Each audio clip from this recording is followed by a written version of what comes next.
Hello everyone, welcome to my YouTube channel Study Smartly. I hope guys आप सब बहुत अच्छे हैं और अच्छे से अपने स्टडीज कर रहे हैं। तो आज जो मैं यहाँ पे आपके लिए टॉपिक लेकर के आई हूँ वो है related to the questions of heredity. मैं हेरिडिटी आपको ऑलरेडी पढ़ा चुकी हूँ और इससे रिलेटेड कुछ क्वेश्चंस भी करा चुकी हूँ। फ्राइडे या सैटरडे मैंने आपको हेरिडिटी के रिगार्डिंग क्वेश्चंस के लिए कहा था, but due to certain issues मैं जो है वीडियो नहीं अपलोड कर पाई। तो आज जो है मैं हेरिडिटी के क्वेश्चंस यहाँ पे आपको करवाने वाली हूँ।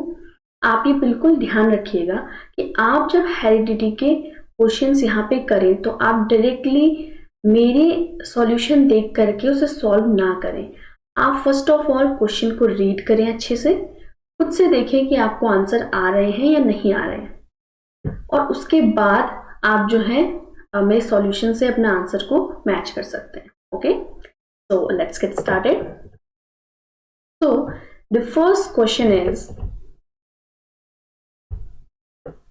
Read it carefully. बहुत ही इजी ये क्वेश्चन है, but due to some issues बच्चे जो है इसे रॉन्ग करके आ जाते हैं, और वो इशू ये है कि बच्चे जल्दबाजी में पढ़ते हैं कि बहुत इजी क्वेश्चन है, उसे रॉन्ग करके आ जाते हैं। क्वेश्चन तो इजी है बट आप सही से उसे पढ़ते नहीं हैं और इनकरेक्ट उसे करके आ जाते हैं। ठीक है,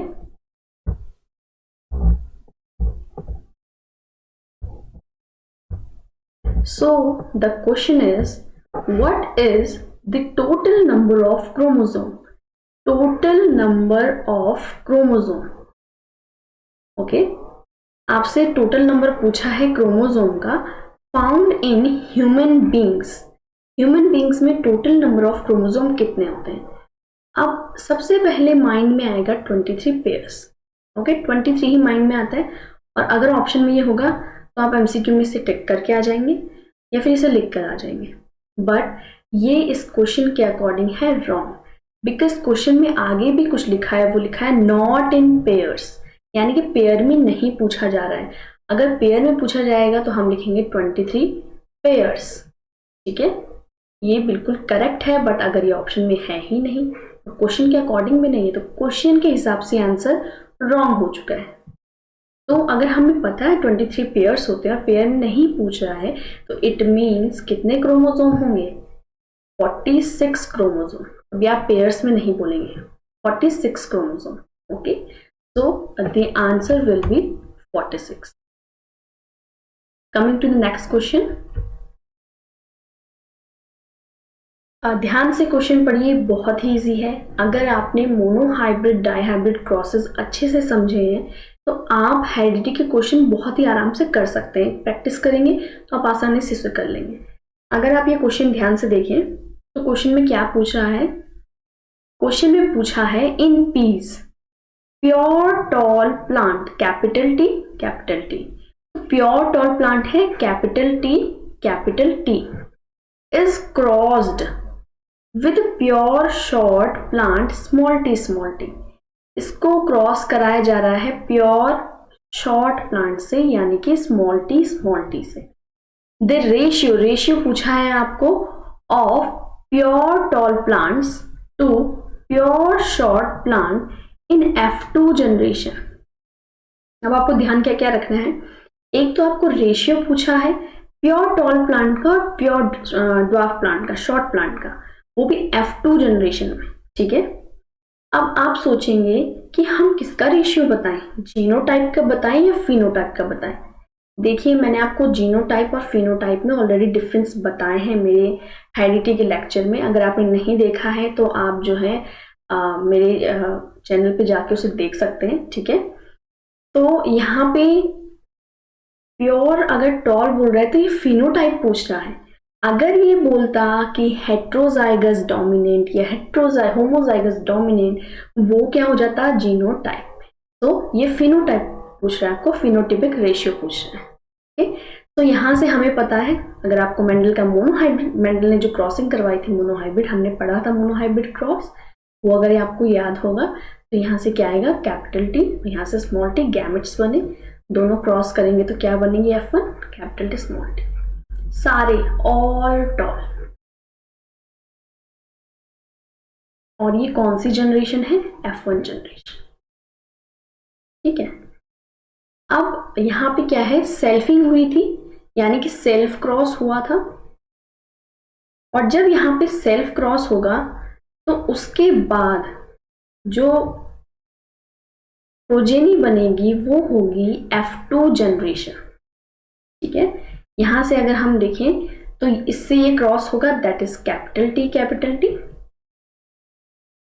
capital T small T, capital T small T, and at the end small T small T. तो हमें टॉल एंड जो है प्योर टॉल एंड जो है शॉर्ट प्लांट का जो है रेशियो पूछा हुआ है। ठीक है, अब देखिए अगर हमें प्योर टॉल प्लांट पूछा है, अच्छा अब एक चीज और आपको ध्यान रखनी पड़ेगी, अगर सिर्फ पूछा होता टॉल प्लांट और प्योर शॉर्ट प्लांट का, ठीक है, तो हमारा यहाँ पे रेशियो होता 3:1, क्योंकि तीनों ही टॉल है। ठीक है, बट यहाँ पे जो है पूछा गया है प्योर टॉल प्लांट। अब हम देख रहे हैं कि प्योर टॉल तो एक ही है, that is capital T capital T. ठीक है, तो आंसर क्या होगा 1, और प्योर ड्वार्फ भी एक ही है, दैट इज 1। तो रेशियो विल बी 1:1, नॉट 3:1। ठीक है, गॉट इट। तो इस तरह से थोड़ा थोड़ा आपको कंफ्यूज किया जा सकता है। यहाँ पे आप सोचेंगे कि चलो भाई F2 जनरेशन में तो हमने फिनोटाइपिक रेशियो 3:1 पढ़ा था, तो इसका आंसर 3:1 होगा। बट यहाँ पे अगर आपने क्वेश्चन ध्यान से पढ़ेंगे तो पूछा है प्योर टॉल, और प्योर टॉल क्या होता है, जब होमोजाइगस टॉल होगा वही प्योर टॉल होता है। ठीक है, so next question is this, read it carefully. ठीक है, अब मैंने आपको बार बार कह रही हूँ कि आप ऐसे नहीं कि क्वेश्चन जैसे देखा आपने सोचा चलो ये तो डाइहाइब्रिड क्रॉस है, इसका आंसर तो यही होगा, या मोनोहाइब्रिड क्रॉस है तो यही होगा। ऐसा नहीं है, क्वेश्चन को थोड़ा सा घुमा करके आपको दिया जाएगा, तो आपको क्वेश्चन बड़े ही आराम से पढ़ के फिर सॉल्व करना है। Okay, so the question is 2 pea plants, one with round green seeds, capital R small y small। okay, तो कैपिटल R स्मॉल y, ये क्या हो गया, राउंड ग्रीन, ये पेरेंट है because they are crossing, and another with yellow wrinkled small r capital Y capital Y। okay, small r capital Y capital Y। अच्छा, अब आप एक चीज ध्यान से देखिए कि ये आपका डाइहाइब्रिड क्रॉस है। ओके, ये आपका क्या है, मोनोहाइब्रिड क्रॉस है। डोंट गेट कंफ्यूज्ड, ये आपका डाइहाइब्रिड क्रॉस ही है, बिकॉज यहाँ पे 2 ट्रेट्स 2 कैरेक्टर्स लिए जा रहे हैं, सीड का शेप एंड सीड का कलर। यहाँ पे क्या होगा, गैमीट्स बनेंगे। ठीक है, यहाँ पे जब गैमीट बनेंगे तो आप देखेंगे यहाँ से एक ही तरह का गैमेट बनेगा, that is capital R small y, and यहाँ से स्मॉल r कैपिटल Y। दोनों का जब क्रॉसिंग होगा तो F1 जनरेशन बनेगी capital R capital Y small y, this is F1 generation. और यही हमें क्वेश्चन में भी कहा गया है, produce F1 generation round yellow capital R capital Y small y seeds. तो अभी तक हम बिल्कुल सही जा रहे हैं। अब वो कह रहा है when F1 plant are self, जब इसमें सेल्फिंग कराई गई, ठीक है, तो जो F2 प्रोजेनी है, यानी कि जो F2 जनरेशन बनेगी, will have new combination of characters का एक नया कॉम्बिनेशन देखने को मिलेगा। ठीक है, अब हमें इसमें से बताना है कॉम्बिनेशन कौन से होंगे। देखो, आपको ये अगर आप थोड़ा सा माइंड यूज करें तो आपको ये करने की जरूरत भी नहीं थी, क्योंकि यहीं से आपको सिर्फ क्वेश्चन से इसी से पता चल रहा है कि राउंड येलो होगा, क्योंकि राउंड येलो आपको यहाँ देखने को नहीं मिल रहा है, ये भी राउंड येलो नहीं है, ये है, बट ये कैसा है, हेट्रोजाइगस राउंड येलो है। ठीक है, पेरेंट है ही नहीं राउंड येलो, तो पेरेंट जो है नया क्या कॉम्बिनेशन बना रहा है F2 जनरेशन में, एक तो राउंड येलो, दूसरा राउंड, अगर हम राउंड ग्रीन की बात करें तो राउंड ग्रीन तो पेरेंट खुद है, so this is not the new combination. ऐसे ही रिंकल्ड येलो यहाँ पे पेरेंट खुद है, तो ये भी कोई नया कॉम्बिनेशन नहीं है। पेरेंट ने नया क्या बनाया F2 में, रिंकल्ड ग्रीन। आप देख सकते हैं दोनों पेरेंट में से कोई भी रिंकल्ड ग्रीन नहीं है, तो राउंड येलो भी नहीं है, रिंकल्ड ग्रीन भी नहीं है।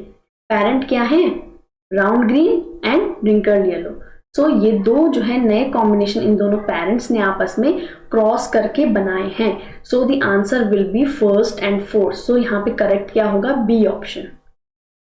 ठीक है, तो इतना, कई बार इतना इजी क्वेश्चन भी दे देंगे, बट जस्ट आपको इतना लंबा चौड़ा लिख के देंगे क्वेश्चन में, तो आपको लगेगा कि पता नहीं क्वेश्चन में क्या आ गया, but it is very very easy. Okay, so the next question is, how is acquired traits different from inherited traits? This question is very important. काफी बार ये एग्जाम में आ चुका है, मल्टीपल टाइम्स जो है कंसेक्यूटिव ईयर्स में आ चुका है। तो एक्वायर्ड ट्रेट और इनहेरिटेड ट्रेट में डिफरेंस क्या होता है? So let's read the answers देखते हैं। फर्स्ट ऑफ ऑल, एक्वायर्ड मतलब क्या होता है, जो चीज हम सीखते हैं उसे एक्वायर्ड कहा जाता है। ठीक है, so those trait that are developed by an individual during his her life time. अपनी लाइफ टाइम में जो भी आप नए ट्रेट्स या कैरेक्टर्स जो है डेवलप करते हैं उसी को एक्वायर्ड ट्रेट कहा जाता है। एक्वायर्ड मतलब सीखना। ठीक है, और इनहेरिटेड ट्रेट क्या होते हैं, वो कैरेक्टर जो एक इंडिविजुअल में सिंस बर्थ यानी कि पैदाइशी जो है एक इंडिविजुअल में जो है पाए जाते हैं। एक्वायर्ड ट्रेट्स जो होते हैं उनमें कोई भी आपको जीन्स में या डीएनए में चेंज देखने को नहीं मिलता है। नो चेंज इन जीन्स और डीएनए। ठीक है, कोई भी चेंज देखने को नहीं मिलेगा। बट इनहेरिटेंस जो होता है, यानी इनहेरिटेड कैरेक्टर जो एक से दूसरे में पास हो रहे हैं, ये होते हैं due to change in genes और डीएनए। ठीक है, डीएनए या जीन्स में कुछ चेंज होता है, उस कारण ये क्या है, जो इनहेरिटेड कैरेक्टर्स होते हैं ये जो है देखने को मिलते हैं। And the most important is कि जो एक्वायर्ड कैरेक्टर्स होते हैं ये आप सीख रहे हैं बाहर से। ठीक है, तो obviously they can not pass from one generation to another. ऐसा नहीं है कि पापा मैथ्स में जीनियस थे तो बेटा भी जीनियस होगा, बेटा या बेटी जो भी आने वाली ऑफिस स्प्रिंग होगी, ऐसा नहीं होता है। उन्होंने वो चीज़ें एक्वायर की हैं। ठीक है, तो एक्वायर्ड चीज़ें कभी भी इनहेरिट नहीं होती है, पास नहीं होती है। ठीक, जबकि इनहेरिटेड ट्रेट्स जो होते हैं, इनहेरिटेड कैरेक्टर्स जो होते हैं, they pass from one generation to another. एक जनरेशन से दूसरी जनरेशन में जाएगी। अब इसके एग्जाम्पल क्या है, जैसे कि इनहेरिटेड ट्रेट में आ गया ब्राउन आइज। मान लीजिए फादर की ब्राउन आइज थी और चाइल्ड में वो देखने को मिल रहा है, या मदर के जो है रेड कर्ली हेयर्स थे तो बच्चे में वो देखने को कैरेक्टर मिल रहा है। तो ये इनहेरिटेड ट्रेट्स होते हैं क्योंकि ये जीन के कारण आगे पास ऑन होंगे। ठीक है, जबकि एक्वायर्ड कैरेक्टर हम सीखते हैं, खुद डेवलप करते हैं। ठीक है, लाइफ टाइम। इसके एग्जाम्पल जैसे हम साइकिलिंग सीखते हैं, स्विमिंग सीखते हैं। ठीक है, हम बोलना सीख रहे हैं, लिखना सीख रहे हैं, आप साइंस पढ़ रहे हैं, वहां से बहुत सारा नॉलेज ले रहे हैं, सब एक्वायर्ड ट्रेट्स हैं। बचपन से पैदा होते ही कोई भी सीख करके नहीं आया है। तो आई होप आपको अच्छे से क्लियर हो कि एक्वायर्ड ट्रेट्स और इनहेरिटेड ट्रेट्स में डिफरेंस क्या है। ठीक है, तो the next question is question number 5। अच्छे से रीड कीजिए and then solve it. Okay,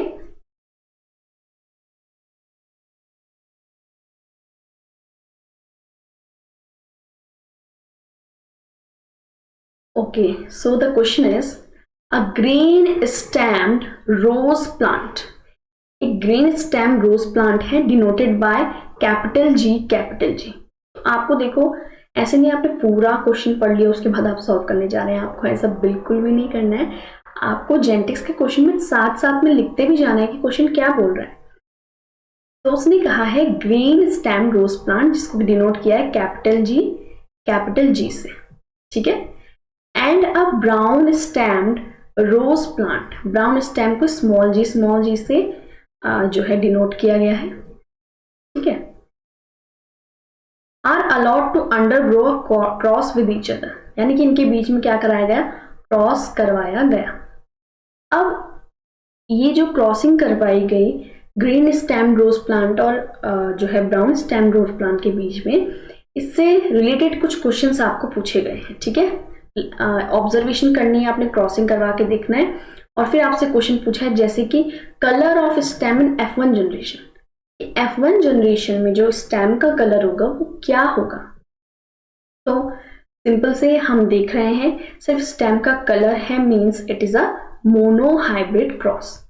अब यहां से गैमेट एक ही तरह का बनेगा, दैट इज G, और यहां से भी एक ही तरह का बनेगा, दैट इज स्मॉल g। सो जो F1 जनरेशन बनेगा वो क्या बनेगा, कैपिटल G स्मॉल g। तो आपको पूछा गया है स्टेम का कलर इन F1 जनरेशन फर्स्ट क्वेश्चन में। तो यहां से देख के क्या आप बता सकते हैं कि स्टेम का कलर क्या होगा। ऑब्वियसली क्या होने वाला है, green stem rose plant, because capital G is dominant over small g, ठीक है। सो फर्स्ट का आंसर क्या होने वाला है, green stemmed.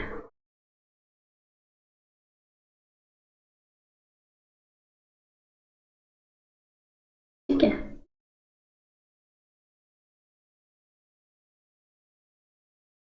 second question is percentage of brown stem plant in F2 generation if F1 plants are self pollinated।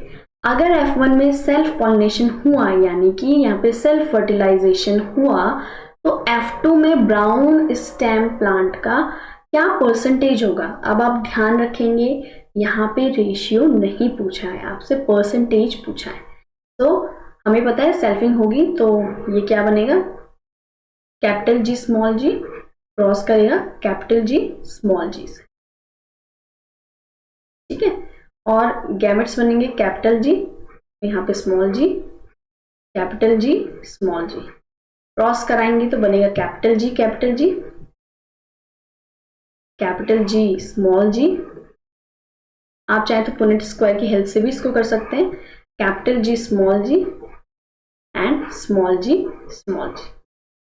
तो आपको पूछा क्या गया है सेकंड क्वेश्चन में, परसेंटेज ऑफ ब्राउन स्टेम। अगर आपको रेशियो पूछा जाता तो हम क्लियरली कहते कि इसका रेशियो आ रहा है 3:1, बट आपको पूछा है परसेंटेज या प्रोबेबिलिटी भी पूछी जाती तो हम कहते 1/4 कि 1 2 3 4 में ये जो ब्राउन स्टैम्प है स्मॉल जी ब्राउन स्टैम्प को डिनोट कर रहा है, ये 1 है, बट यहाँ पे पूछा है परसेंटेज। अब हमें पता है ये 100% है तो 25 25 25 25 इस तरह से डिवीजन होगा, तो यहां से ये क्या हो जाएगा 25%। अब आई होप कि इतनी वीक मैथ्स नहीं होगी किसी भी, क्योंकि आप 10th में मैथ्स भी पढ़ रहे हैं साथ में, कॉमन सी मैथ्स है कि 4 हिस्से हैं तो आप ऑब्वियसली 25% एक हिस्से में 25% आ रहा है, ठीक है। तो the answer for the second question will be 25%, ठीक है। नेक्स्ट पूछ रहा है ratio of capital G and capital G small g in F2 generation.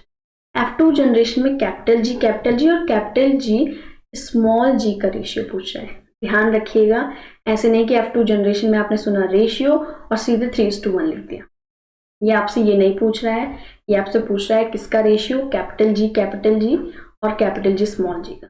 तो कैपिटल G कितना है, ओनली 1, ओके 1, और कैपिटल G स्मॉल g कितने हैं 2, इसका रेशियो क्या आ जाएगा 1:2। अब इसने आपको स्मॉल जी का रेशियो नहीं पूछा है तो आप उसको नहीं देंगे, so your answer will B 1:2। I hope कि आपको अच्छे से ये समझ में आया हो। इसका जो बी पार्ट है वो कह रहा है based on the finding of this cross what conclusion can be drawn. आप ये जो क्रॉस करवाया है इससे क्या कंक्लूजन आप निकाल सकते हैं। हम क्या कंक्लूजन निकालेंगे, हम यही कंक्लूजन निकाल सकते हैं कि जब एक प्योर जो है ग्रीन स्टेम रोज को pure brown stem rose plant से क्रॉस करवाया जा रहा है तो इसके F1 जनरेशन में हेट्रोजाइगस ग्रीन स्टेम्ड प्लांट बन रहा है F1 जनरेशन में, और जब उसकी सेल्फिंग हो रही है तो F2 जनरेशन में हमें प्योर ग्रीन स्टेम्ड और heterozygous green stemmed and pure brown stemmed rose, ये तीनों ही देखने को मिल रहे हैं, ठीक है। कुछ नहीं कह रही हूँ, मैं यही कह रही हूँ कि तीनों देखने को मिल रहे हैं, pure green stemmed pure brown stem and heterozygous green stem, जिसमें से कि जो ब्राउन स्टेम्ड रोज प्लांट है उसका परसेंटेज है 25%, और जो रेशियो है कैपिटल जी और कैपिटल जी स्मॉल जी का वो है 1:2। तो ये ओवरऑल क्वेश्चन का आंसर होगा। आई होप आपको अच्छे से ये क्वेश्चन समझ में आया हो। ठीक है, तो coming to the next question, question number 6।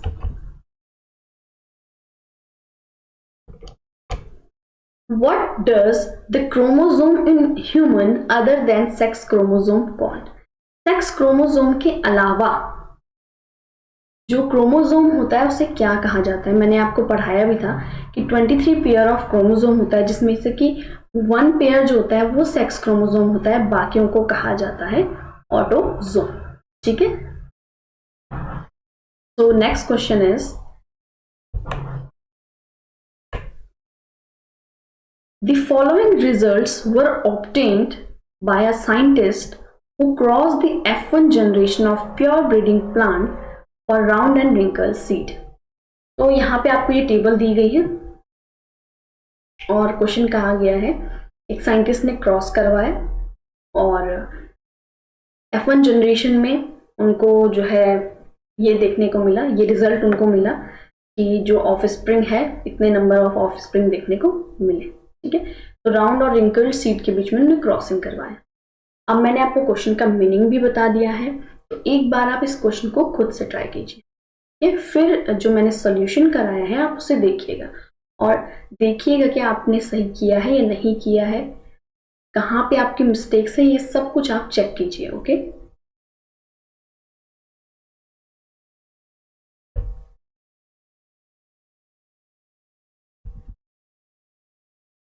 तो यहाँ पे आपको पूछ रहा है कि इस रिजल्ट से, यानी कि जो यहाँ पे दिया है इस रिजल्ट से आप एक्चुअल नंबर ऑफ, आपको निकालना क्या है, actual number of round seeds. ठीक है, ये तो टोटल नंबर ऑफ स्प्रिंग है, ये पूरी ऑफ स्प्रिंग है, इसमें राउंड सीड भी है, रिंकल्ड सीड भी है, डोमिनेंट और रेसेसिव दोनों ही ट्रेट हैं, लेकिन वो सिर्फ पूछ रहा है कि जो राउंड सीड है उसके नंबर कितने होंगे। ठीक है, तो बहुत ही ईजी है। एक तो अपने माइंड से आप ये सबसे पहले निकाल दीजिए कि अगर राउंड और रिंकल्ड सीड है तो वो डाईहाइब्रिड क्रॉस है, नो, मोनोहाइब्रिड क्रॉस भी हो सकता है। आपको ध्यान क्या रखना है, single character monohybrid cross, 2 characters dihybrid cross. अगर आप ध्यान से यहाँ पे देखिए, यहाँ पे सिर्फ सीड के शेप की बात हो रही है, राउंड रिंकल्ड, तो यहाँ पे मोनोहाइब्रिड की बात हो रही है। ठीक है, तो हमें पता है मोनोहाइब्रिड क्रॉस की अगर हम बात कर रहे हैं तो मोनोहाइब्रिड क्रॉस में जो रेशियो बनता है राउंड सीड का, यानी कि अगर कैपिटल आर को हम क्रॉस करवा रहे हैं स्मॉल आर से, तो यहाँ से बनेगा कैपिटल आर और यहाँ से बनेगा स्मॉल आर, और F1 जनरेशन जो बनेगी वो बनेगी कैपिटल आर स्मॉल आर, ये F1 जनरेशन बनेगी। और जब इसकी सेल्फिंग होगी, ठीक है, तो सेल्फिंग कराएंगे जब, तो एज अ रिजल्ट आपको क्या देखने को मिलेगा, capital R small r, capital R small r and small r, ये 4 केसेस आपको देखने को मिलेंगे। अब आपसे पूछा है F2 जनरेशन में सिर्फ राउंड सीड्स का, तो this is round seed, this is also round seed and this is also round seed. तो अगर हम प्रोबेबिलिटी देखें तो क्या प्रोबेबिलिटी है राउंड सीड की, राउंड सीड की प्रोबेबिलिटी है आउट ऑफ 4 3, 1 2 एंड 3, तो इसकी प्रोबेबिलिटी क्या जाएगी 3/4। ठीक है, ये इसकी प्रोबेबिलिटी है। अब नंबर ऑफ ऑफ स्प्रिंग, यानी कि ये जो पूरी ऑफ स्प्रिंग बनी है F2 जनरेशन में, ये पूरी, इसका नंबर कितना दिया है 7524। अब इसमें से आपको सिर्फ येलो का निकालना है और येलो की जो प्रोबेबिलिटी है वो है 3/4। आप इससे मल्टीप्लाई कर दीजिए, आपका आंसर जो है निकल जाएगा कि जो राउंड सीडेड है वो कितने हैं। तो आप इसे डिवाइड कीजिए, दैट इज 2 2 जा 4, 2 3 जा 6, 2 7 जा 14, 2 6 जा 12, 2 2 जा 4 and 2 1 जा 2, 2 8 जा 16, 2 8 जा 16, 2 1 जा 2, 1881 into 3। तो आप इसे मल्टीप्लाई कीजिए, 3 1 जा 3, 8 3 जा 24, 8 3 जा 24, 5। So the answer is 5643। 5643 जो ऑफस्प्रिंग्स होंगे वो क्या होंगे, राउंड सीड, और बाकी बचे हुए क्या होंगे, रिंकल्ड सीड, या बोल सकते हैं रेसेसिव ट्रेट। ठीक है, आई होप ये आपको अच्छे से क्लियर हो और आपको अच्छे से समझ में आए किस तरह से इस क्वेश्चन को करना है। ठीक है, तो coming to the next question, this is our last question of the day. आज का ये लास्ट क्वेश्चन है हमारा, आप इसको अच्छे से रीड कीजिए, then I will also tell you ये कैसे होगा।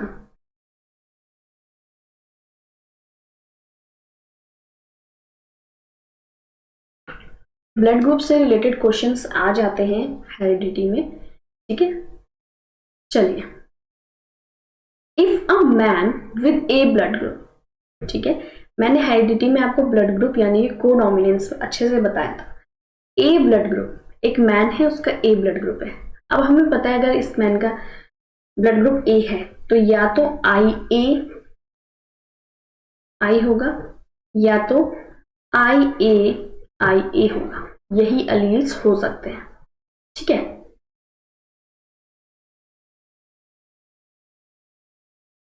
Okay, marries a women with B blood group. अब इन्होंने, जनाब ने जो है शादी कर ली किससे, बी ब्लड ग्रुप वाली वुमेन से। तो ये वुमेन जो है बी ब्लड ग्रुप वाली है। ठीक है, तो बी ब्लड ग्रुप है तो ऑब्वियसली अलील IBI या फिर IB ये हो सकता है। ठीक है, अब ये चांसेस हैं। अब वो पूछ क्या रहा है, what is the probability of having a child with B blood group. वो कह रहा है बी ब्लड ग्रुप का जो आगे चाइल्ड है वो बी ब्लड ग्रुप के साथ है, इसकी प्रोबेबिलिटी क्या है। ठीक है, अब देखिए, अगर आपकी सेकंड वाला, ये फर्स्ट केस है और ये सेकंड केस है। ठीक है, अगर हम बात करते हैं सेकंड केस की, दोनों के बीच में, तो पॉसिबल नहीं है। इसको अगर आप इससे क्रॉस करवाओगे तो ब्लड ग्रुप एक ही बनेगा, वो है AB यानी कि कोडोमिनेंस वाला। लेकिन हमें तो बी ब्लड ग्रुप पूछा है, सो हम इनके बीच में क्रॉसिंग नहीं करवाएंगे। हम फर्स्ट केस लेके चलते हैं, दैट इज IA और इसे हम क्रॉस करवाते हैं IB से। ठीक है, अब यहां पे हम देखेंगे फर्स्ट हमें क्या मिलेगा, IAB। ठीक है, यानी कि यहां से AB ब्लड ग्रुप मिल रहा है, यहां से क्या मिल रहा है, IAI, यहां से मिल रहा है A ब्लड ग्रुप, यहां से बनेगा IBI and the last one I। तो ये रिप्रेजेंट कर रहा है codominance, that is AB blood group. ये दिखा रहा है A ब्लड ग्रुप, ये बता रहा है B ब्लड ग्रुप और ये बता रहा है O ब्लड ग्रुप। ठीक है, तो अगर पेरेंट्स जो होंगे उनका जो जेनेटिक मेकअप है वो ये होगा, ठीक है, अलील्स ये होंगे, तो यहाँ पे जो प्रोबेबिलिटी है चाइल्ड की बी ब्लड ग्रुप की वो कितनी हो जाती है, आउट ऑफ 4 ओनली 1। यहाँ पे सिर्फ एक ही बी देखने को मिल रहा है, तो द प्रोबेबिलिटी इज 1/4। तो ये आपका क्या है, आंसर हो जाएगा अगर एलील ये है तो। बट अगर एलील ये नहीं है तो, अगर एलील हम यहाँ पे देख रहे हैं पॉसिबिलिटी कई है, ये भी हो सकता है। ठीक है, और ये वाला केस तो बिल्कुल नहीं हो सकता, और ये भी हो सकता है कि जो है फादर का अलील ये हो और मदर का अलील ये हो। तो यहाँ से भी हमें जो है ब्लड ग्रुप मिलेगा बी। ठीक है,